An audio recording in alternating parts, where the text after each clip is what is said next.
So we are very happy to have Tal Rabin with us today in our virtual Data Science Foundation series. Tal works on cryptography, and she has done foundational work in multi-party communication, threshold cryptography, and proactive security, where she was instrumental in forming these areas.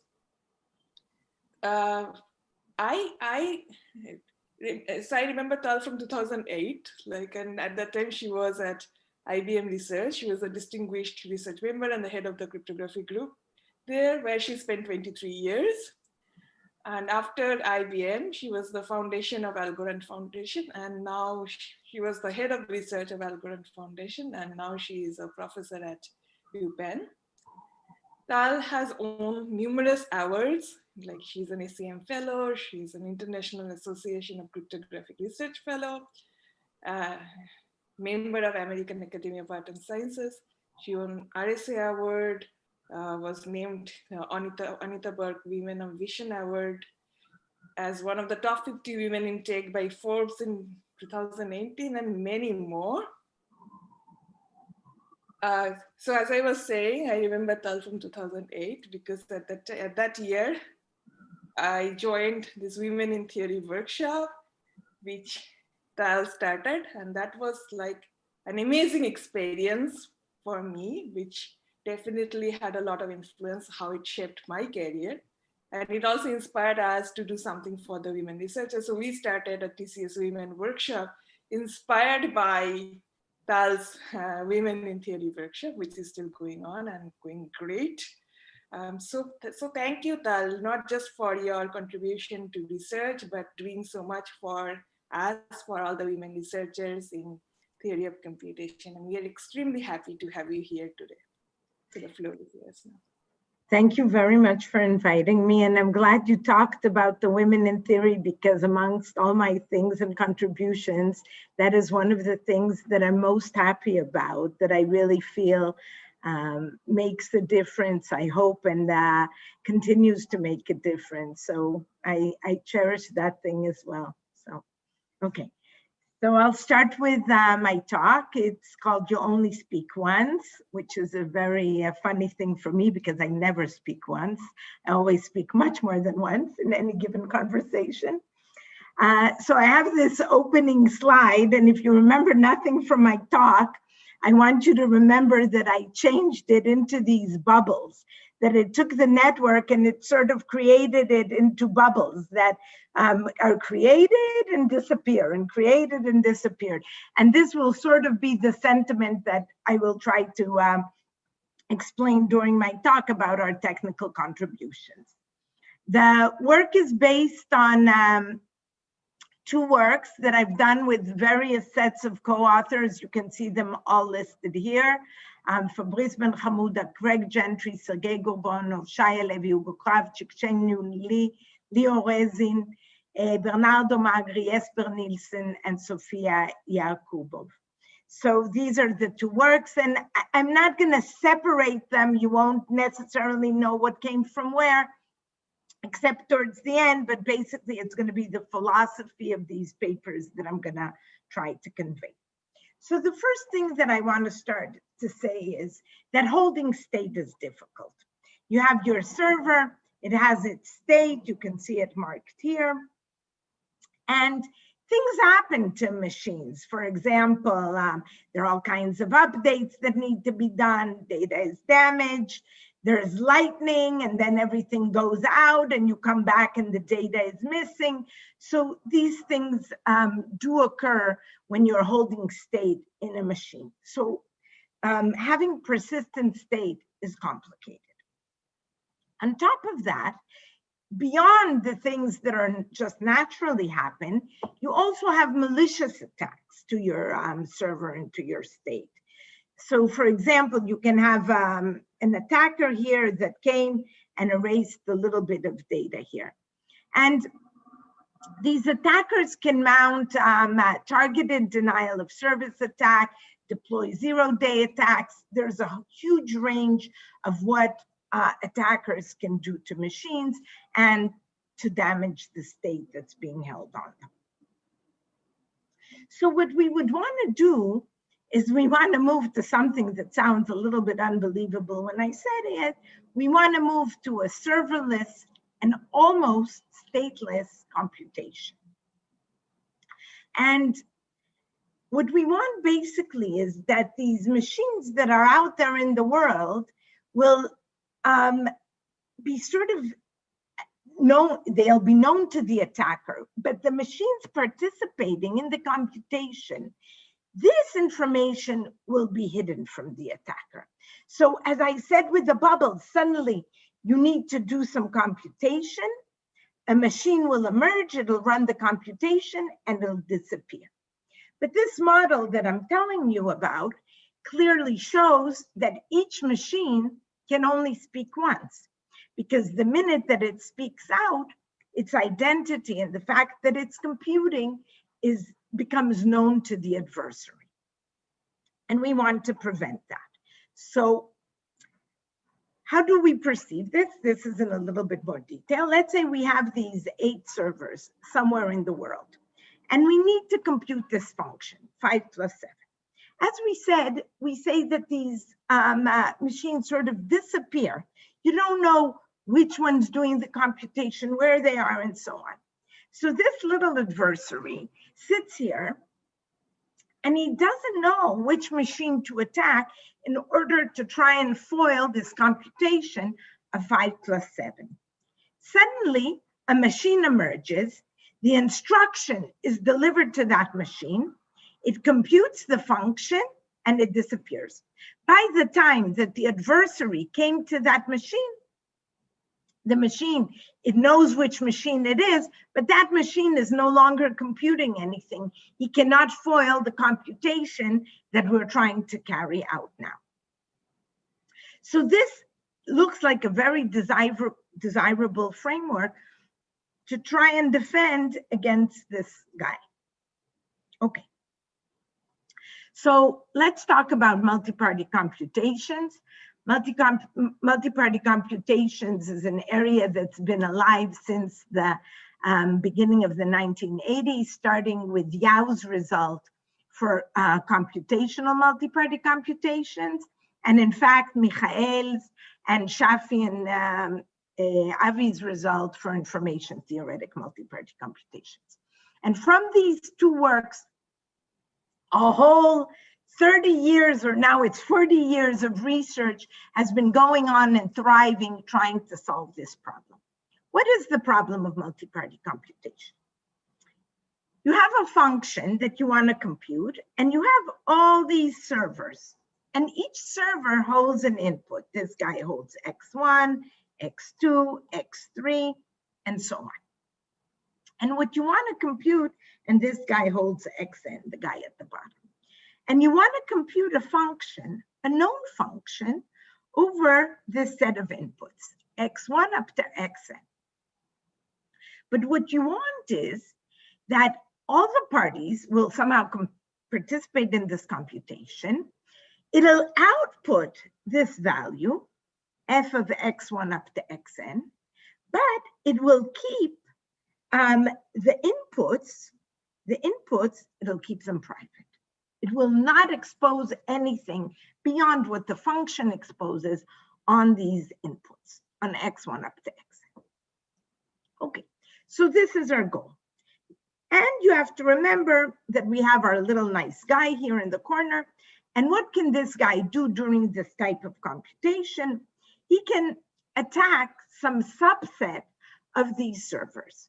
And what we want is that even in the presence of this attacker, that the value of the function will still be computed correctly, and that the inputs will remain private, even when there is an attacker in the space. Okay, so we know what we want to achieve, and what we let this attacker do, there are all kinds of bounds. We say that this attacker, for example, cannot corrupt more than half of the parties. If it corrupts more than half of the parties, all bets are off.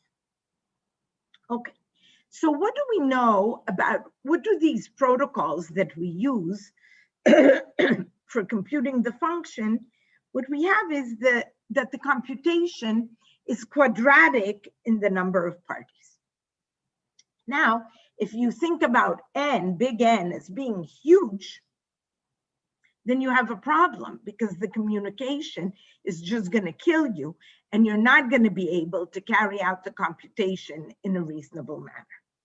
So what we want is, we want a small subset of the parties, little n, which is much, much smaller than big N, to compute our function and to run the computation.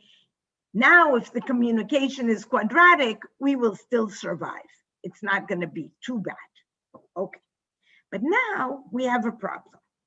This is our set, which is sort of a subset of the parties that we chose. But remember, our little guy, he can corrupt. What we've said is he can corrupt a fraction of big N, say half of N, okay?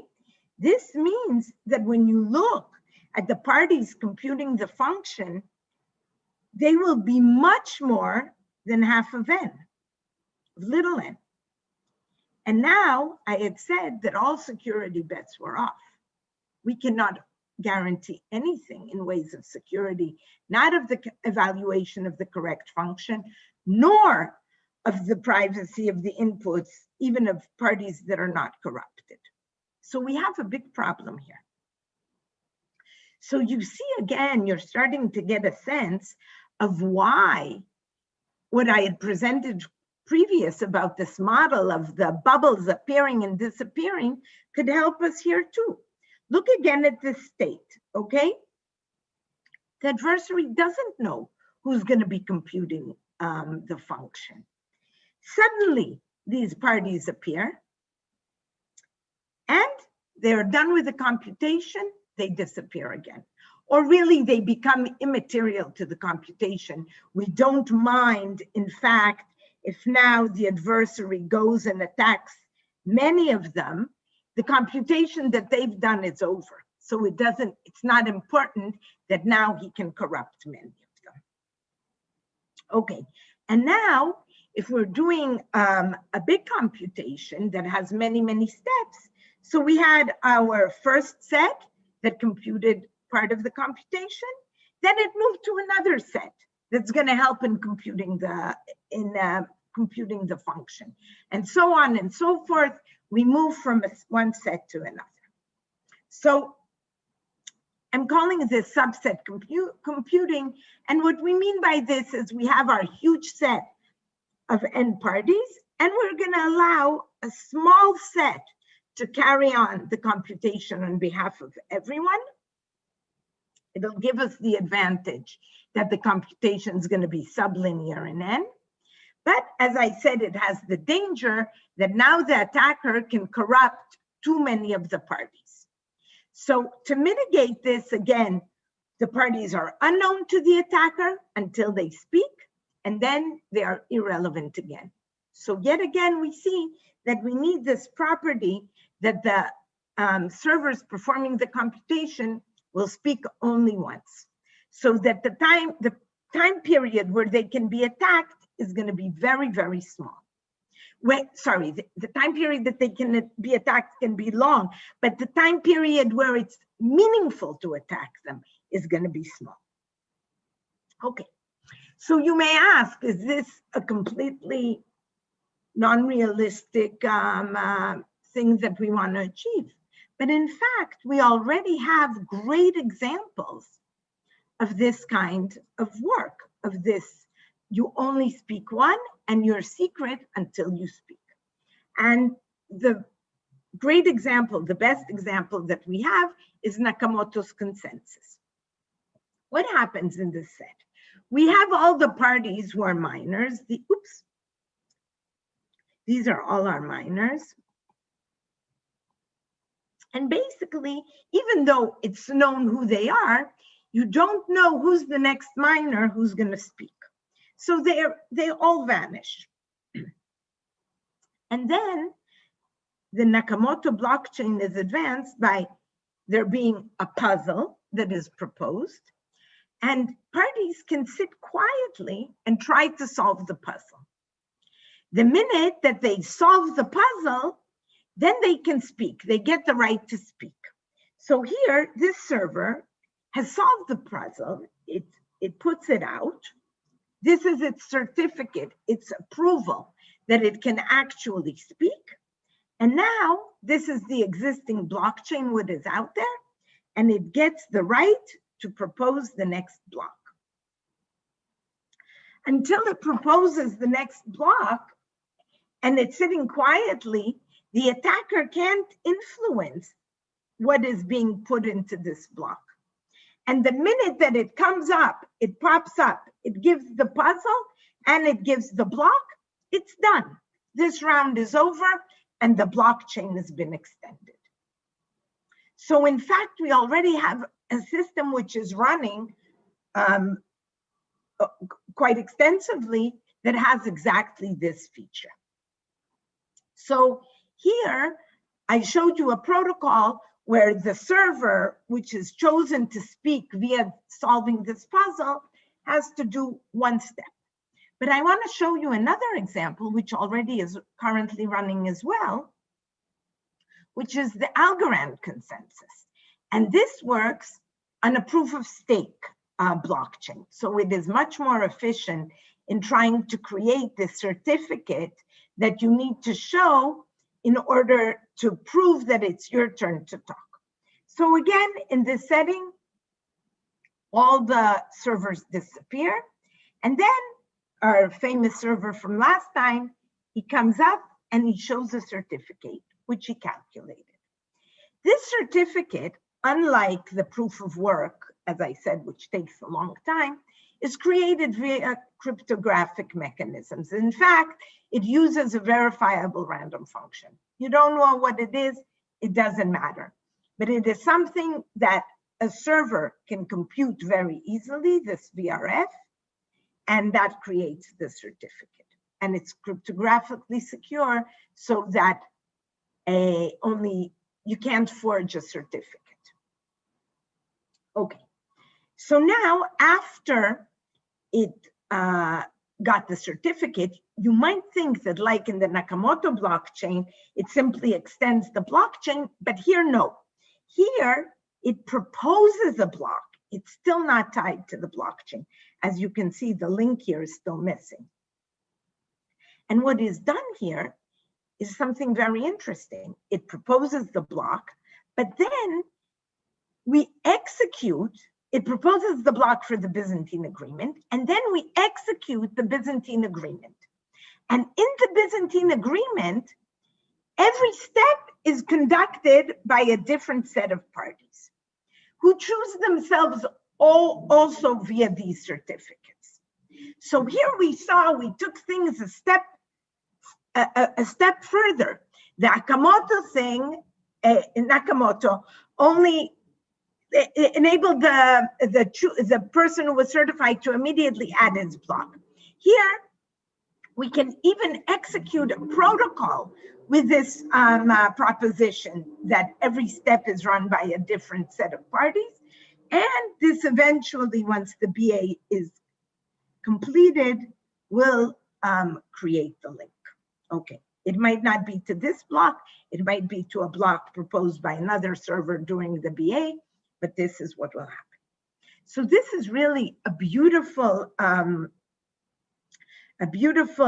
solution, this Algorand thing. And the issue is, though, what is the Byzantine Agreement Protocol? Why was it relatively easy to work in this model that you change the parties that are computing continuously? The Byzantine Agreement Protocol, in the Byzantine Agreement Protocol, parties never have their own state. Everything is afresh, and whatever they see on the blockchain, which is a public broadcast channel, but they don't have to hold any personal state. But when you're doing a computation, like a multi-party computation, this computation that I described to you before, that we want to compute f of x1 up to xn, in these computations, parties do have secret information. And now we have an issue. Why do we have an issue? What did the parties do here in the Byzantine agreement? This guy sat locally here and in the Nakamoto style thing. It sat locally, it computed the certificate, and then it announced it. Basically, it self-nominated itself. It chose itself to be in the next step or to be the proposers and so on. So in this thing, when there's no state, parties can self-select themselves and open their mouth the first time that they need to say something in the protocol. But when you're dealing in a case where parties have state and you're going to be moving the execution of the computation from one set, from set 1 to set 2, this private information has to pass. So if set 2 announces, I say, I'm in set 2, that's it. I spoke once and I'm gone. I cannot speak again. Then because of this, I cannot participate in the next step that needs to be calculated. So there's a tension here between needing to transfer the information to the next set and the next set needing to be secret. So we're caught here with a problem of how do we get this done? So in this setting with private information, a party cannot self-select because the set before it needs to know who to transfer information to. Okay, so here is the setting. This is set 1, and this is set 2, and we don't know how to transfer the information when this set is unknown. Okay. So what we see here again is that we also need the parties to speak only once in this setting also, but how do we do it? How do we deliver this thing? So we need a few components in order to deliver the full YOSO model. The first thing is to observe that we need to define abstract roles, okay? Because now a computation is not being done by server 1, server 2, and server 5. Now, each step of the protocol is being executed by different servers. But we need to know what are these roles that we can assign them to a given server. So these are very specific roles. Player 3 and round 7.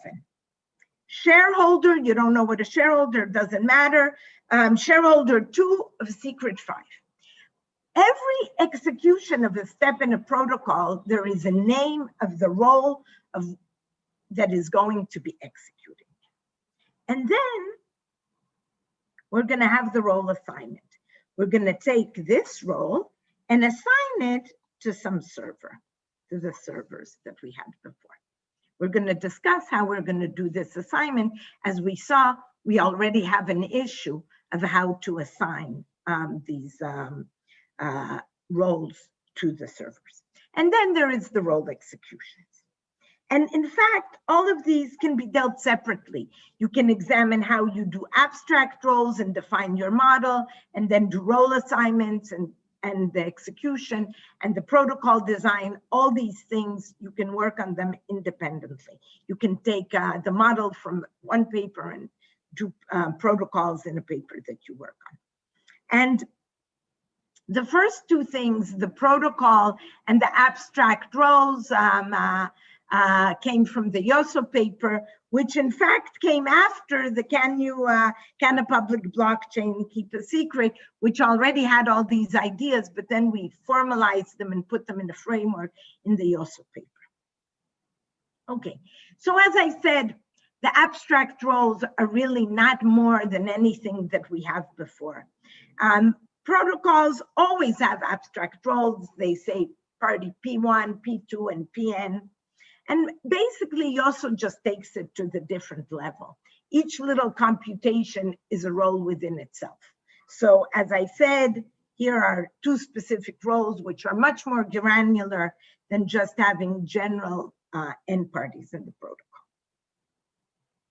And the protocol that we design has to name these roles. It has to say, this step is going to be executed by 7 shareholders.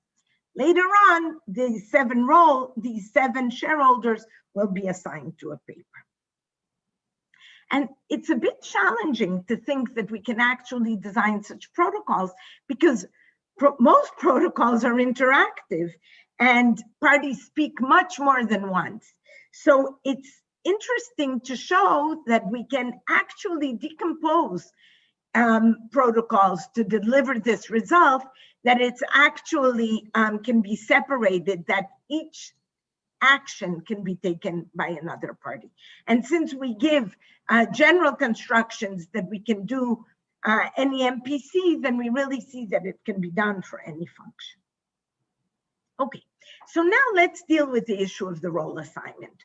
We already see that there is an issue. How do we transfer messages to the next set of servers that have to be to execute this problem, the computation?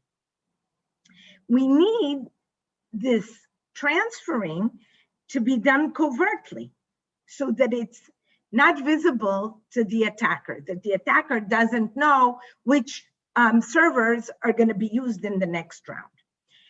And you need to be able, with this restriction that they are covert and not known, to still deliver message to them.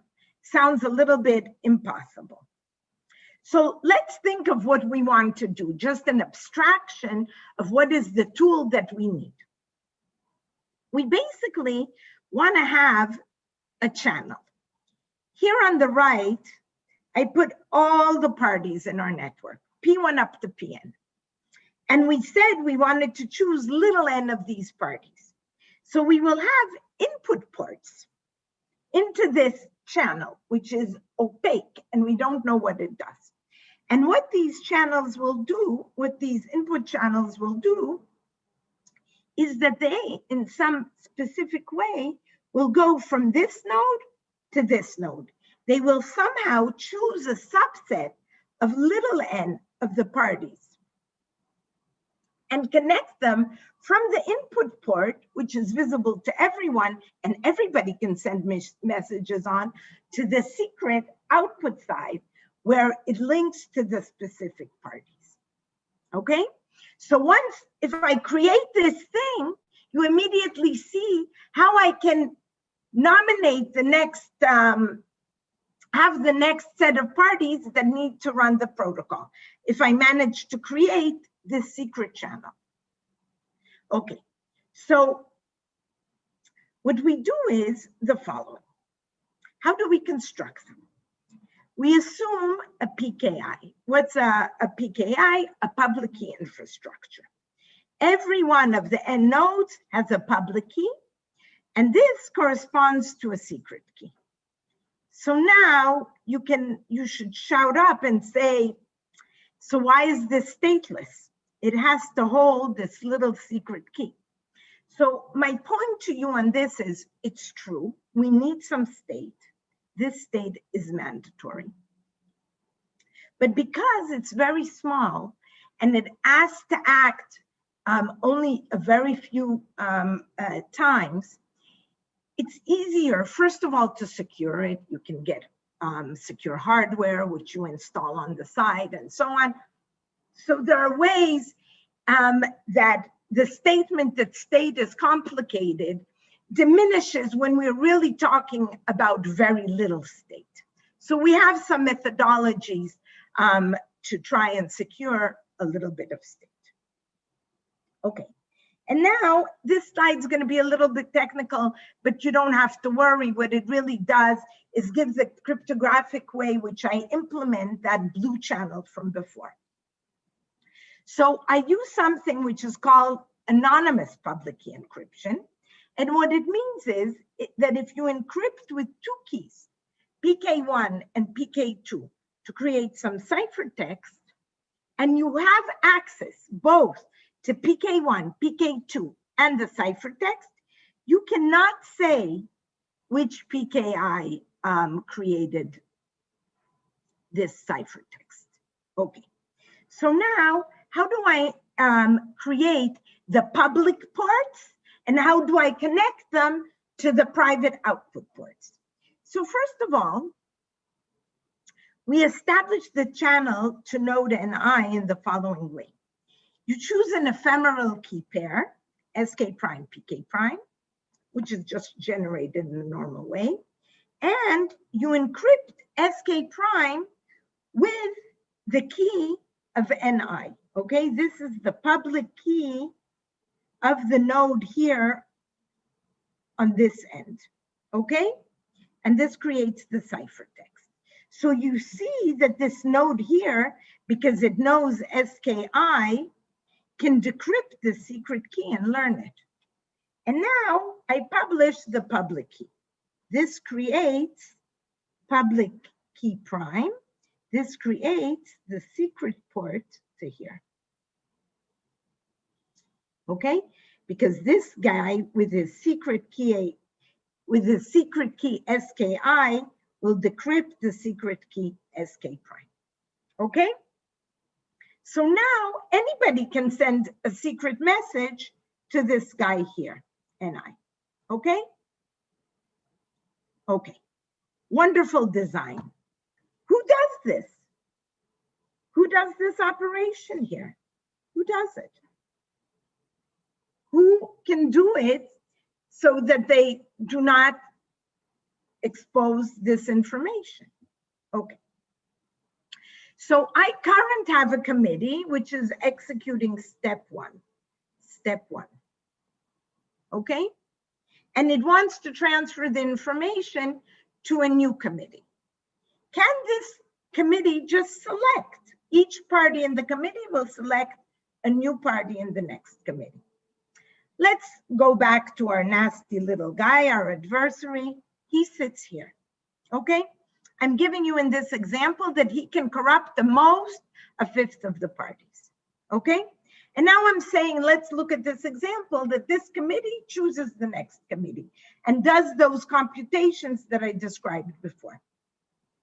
So it chose this green committee. Now, this guy here chose this box here. So it knows which server is working here and it can corrupt it, okay? Immediately. So it already has this party corrupted in the next set. But in fact, the adversary has a probability with our random assignment of also getting another element, another guy in this thing. Let's say that this guy chose this one, and by chance, the adversary corrupted this guy. Now it has gone up from 1/5 to 2/5. And you can imagine what's going to happen now. He gets the 2 that he chose, plus another one, and he's at 3/5. And this can continue on and on. So we see that the current committee cannot nominate the next committee. This is not going to work for us. We need to have, and when I say to nominate the next committee, it's basically to build that opaque channel. So we need to find a better way to do it. And the question is, how do we do it? So what we will do is, we will create a nominating committee. And this nominating committee has no secret information. So we can go back to them being able to self-select themselves, whether with Nakamoto, with proof of work, whether with cryptographic sortition, whichever way our blockchain is, our protocol is working. So it can self-select. The question is, does this help us? Okay, so every person in the nominating committee chooses a member NI of the whole set, and it establishes this link that we created before, right? This anonymous channel to this party here. Okay? It creates this thing. Okay.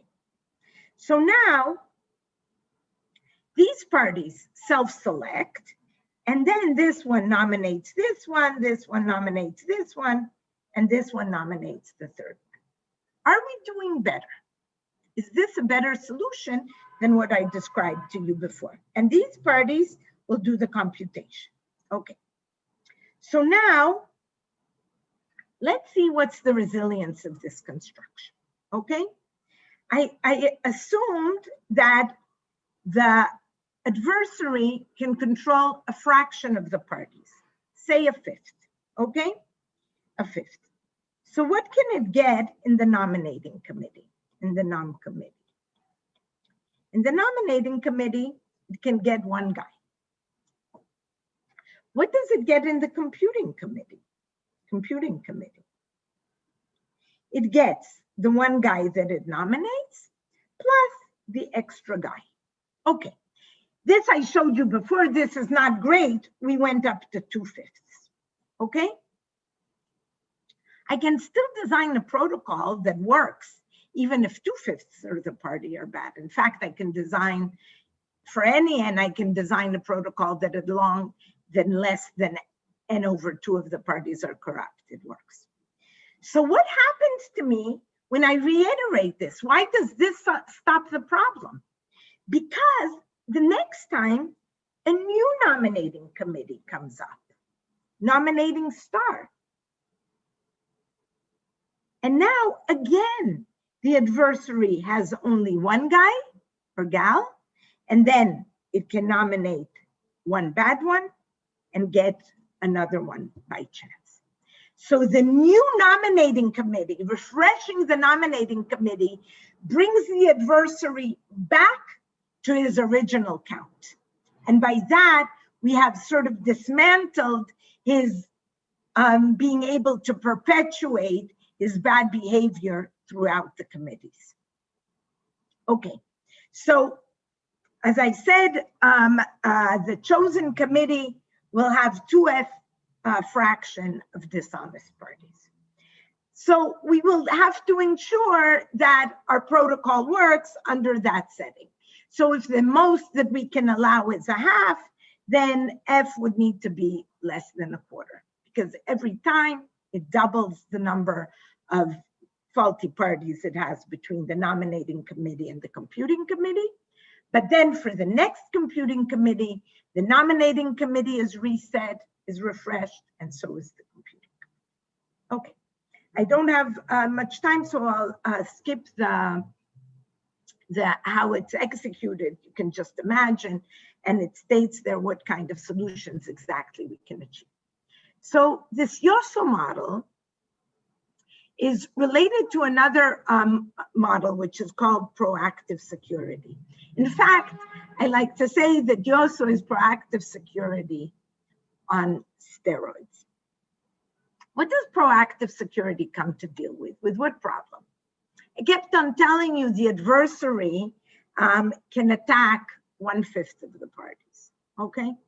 But is that a realistic assumption? The system is going to be running for a year, 2 years, 3 years. Is it really reasonable to assume that out of our machines, it can only keep at bay, can be kept at bay at 1/5? Most likely not. Let's say after a year, he gets another value. And so on and so forth and so forth.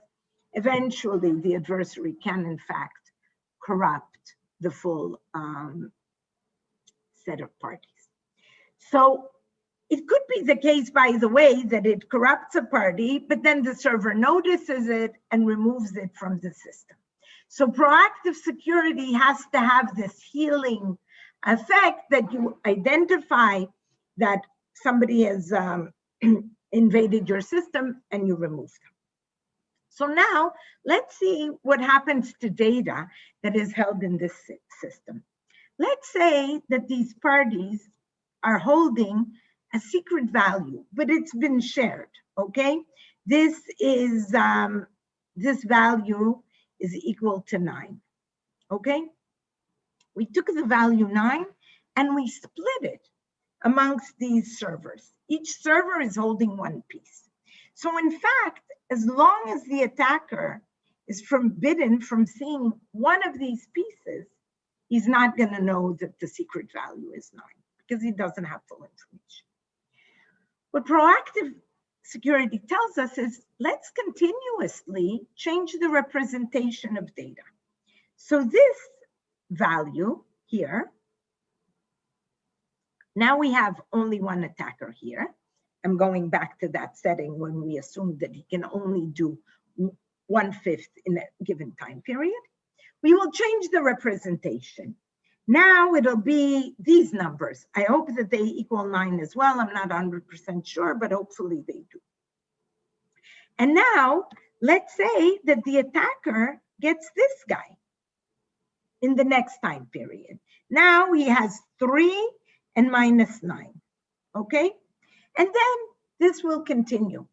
And in every time period, let's say then he corrupts this machine, but now it's not going to have a 5, it's going to have a 7, and then it corrupts this machine and it has a 2, and it corrupts this machine and it has a 10. All these numbers do not sum up to 9. So this modified representation, even though the attacker over time could corrupt each and every server, it's still prevented from learning the information. So this is a huge tool. Proactive security, in fact, is a very important sub-area of multi-party computations. But think about YOSO. YOSO tells you from each step. Here, I would do it once a month, I would change the representation, or once a week, or whatever I want. But in YOSO, we in fact change the representation every step. And also, we change the committee with every step. So in proactive, it's always from the same set onto the same set. They just change the representation within themselves. But in YOSO, we change the representation and send it even to a completely new committee. Because we have an issue with the speaking that you can't speak more than once. Okay. So now, let's go specifically to the results for can a blockchain keep a secret? And what we wanted to do is the following. We wanted to have that secret, which I just showed you is shared in additive form. In fact, it's shared in a more sophisticated form, which is via polynomials, but it doesn't matter to understand the solution now. The additive sharing is good enough. And we said that the committee will hold the secret, and then it's going to sign, okay?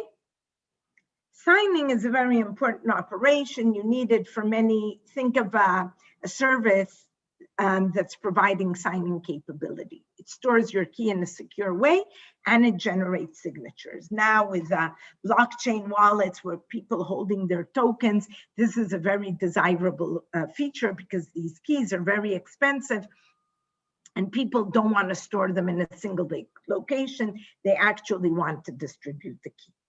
So we said that we need to distribute the key to a new committee.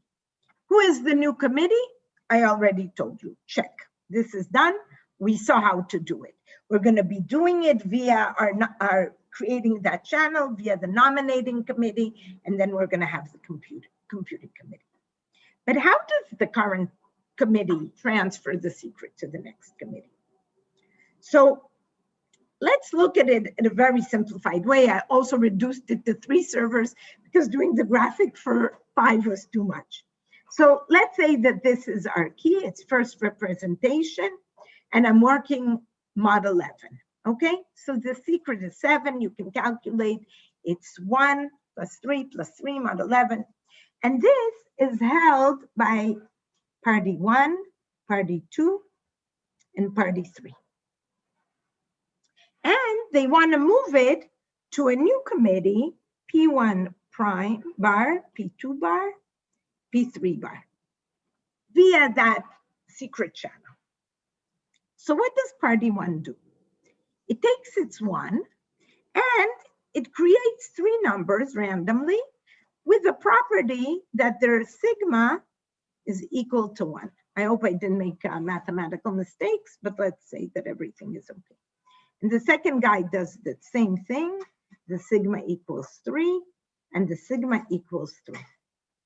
And now, this party, P1, he takes the first value, and he sends it on that secret channel that we created. He sends it to P1 bar. And he takes this value, and he sends it to P2 bar. And he takes this value, and he sends it to P3 bar, okay? And the other two parties, P2 and P3, do exactly the same thing. So what does P1 bar hold? It holds all these three values, okay? He got a 1, he got an 8, and a 10. He sums them up, and he gets an 8, mod 11, mod 11, okay? And all the other three parties do exactly the same thing. So now we have an 8, a 7, and a 3, which mod 11, the sum equals 7. So we achieved our goal of changing the representation by the first committee sending through our covert channel the information to the second committee. And now this committee can sit quietly. It already knows the values that it needs, but it's going to wait until the first time when it is asked to sign, And then it utilizes its speak-only time. And you have to note, it's very important, it signs and it immediately does this full distribution step. So it keeps the fact that it speaks only once. The signing and the distribution happen in the same step. They go to the next committee. Okay?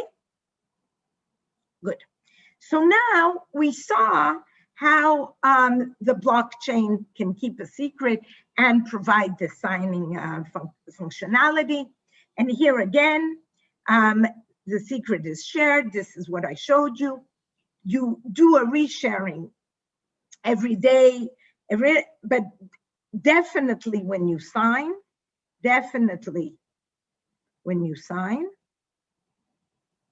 because that is your speak one time. And then it goes, a nominating committee is chosen, it sends the information to the next committee. The next nominating committee, it sends to the next committee.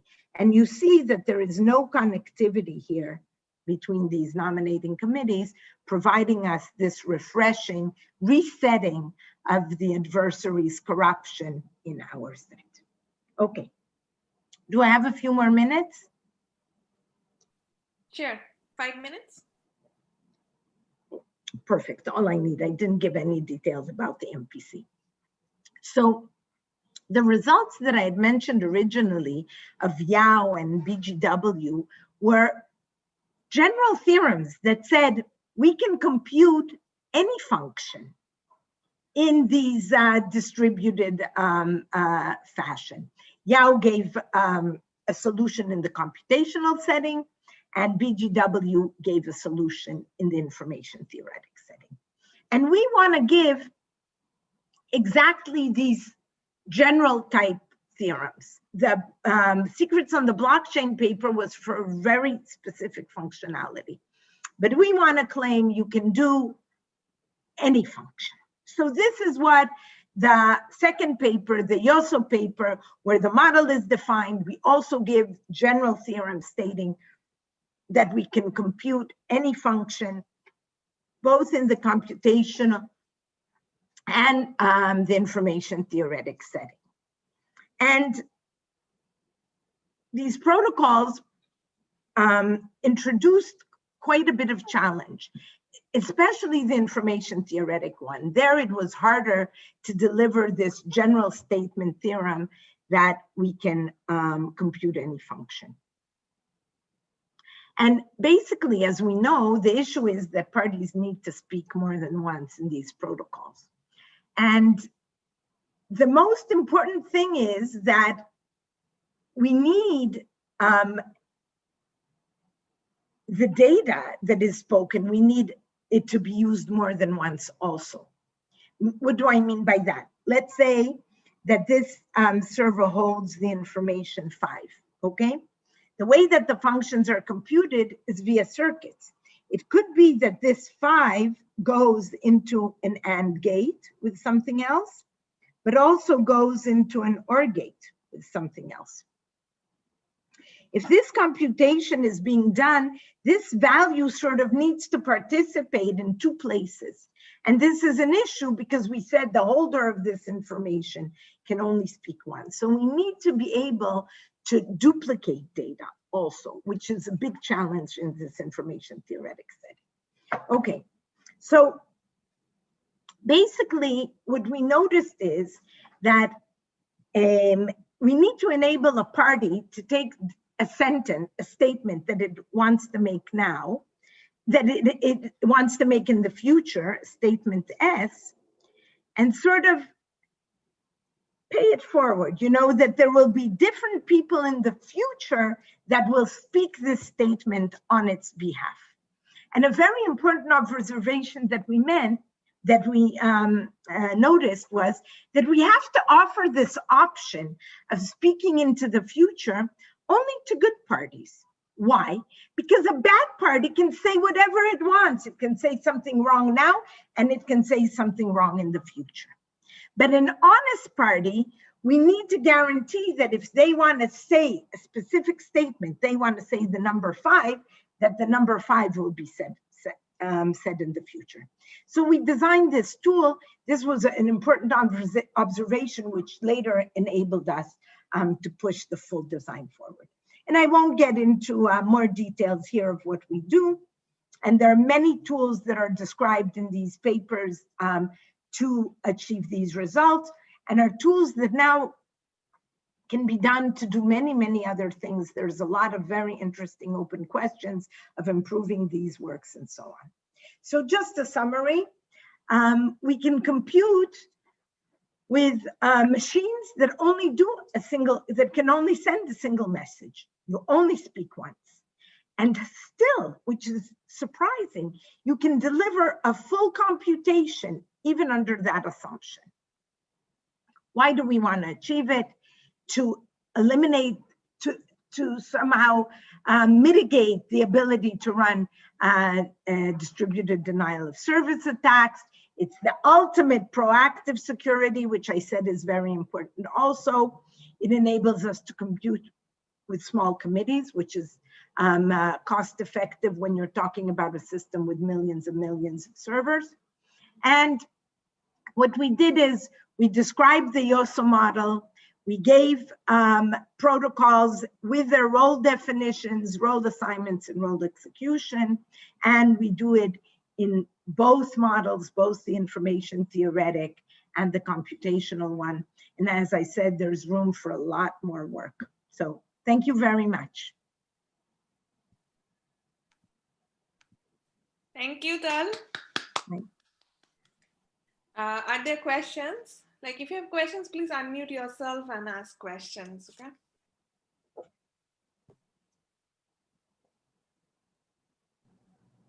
I have a kind of a dumb question. So if I understood this correctly, like the nominator set is selecting something like n over n guys at random to compute in the next round, right? The full nominating committee selects little n, but the nominating committee is of size little n, and each member of the nominating committee selects one member in the computing committee. So are we assuming that the adversary can corrupt at most something like less than capital N over 4 or N over 2? Yes, yes, and yes. So let's say n over 4, capital N over 4. And what we do is that the roles are assigned randomly. So it doesn't know which parties are going to be. So in every subset that you choose, you assume that he has that's, let's say that subset size is of size little n, he has n over 4, just by the random assignment. Yeah, so it won't work if there are like more than n over 4 corrupt guys, right? Again, capital N or little n? Yeah, capital N. Like if the adversary can corrupt capital greater than capital N over 4 guys at random, then in one of the rounds, like you can have more than half of them corrupted. So all these protocols only work under the assumptions. So if the protocol is assuming that the adversary cannot corrupt more than n over 4, then that has to be your assumption. And it's not going to be violated. Yeah. And okay. If he does corrupt, and if in actuality corrupts more, anything can happen. Okay? And the more that he corrupts, the levels of disaster that happen are greater. Okay? So for example, I showed you an additive sharing of a value, but in fact, we do a polynomial sharing of a value, which any subset of more than n over 2 can reconstruct the polynomial. This means that all information is exposed. So definitely cryptography only works when the assumptions are made, are kept. Yeah, that was just clarifying, like, is the assumption n over 2 or n over 4? So that is the... In the big thing, so, okay, so this is interesting. In the YOSO paper, we described a protocol that works, that can tolerate n over 2 corruptions, okay? The protocol itself is designed in such a way, but for the general system, for the big N, we cannot say that it can be n over 2. It has to be n over 4. Because if you have n over 2, then it'll go over between the when it goes from the nominating to the computing. So you cannot. So unfortunately, this is also research to try and show and do, maybe to do better assignments. We don't know. This is our solution. So definitely a place for improvement. Because you're right, we reduced the power of the adversary. We only gave him n over 4. And is it necessary for the adversary to be like random, or it could be like worst case n over 4? It could, but the whole idea here is that what can it do worse? It doesn't know who's going to be computing. Yeah, okay, so it's kind of like reduced to random, sure. That's the whole design to achieve that. He's not random. He could be malicious, but choose whichever way he wants, but we'll still be okay. Thanks. Are there other questions?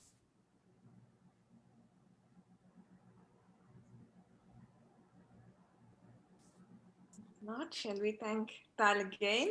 Thank you.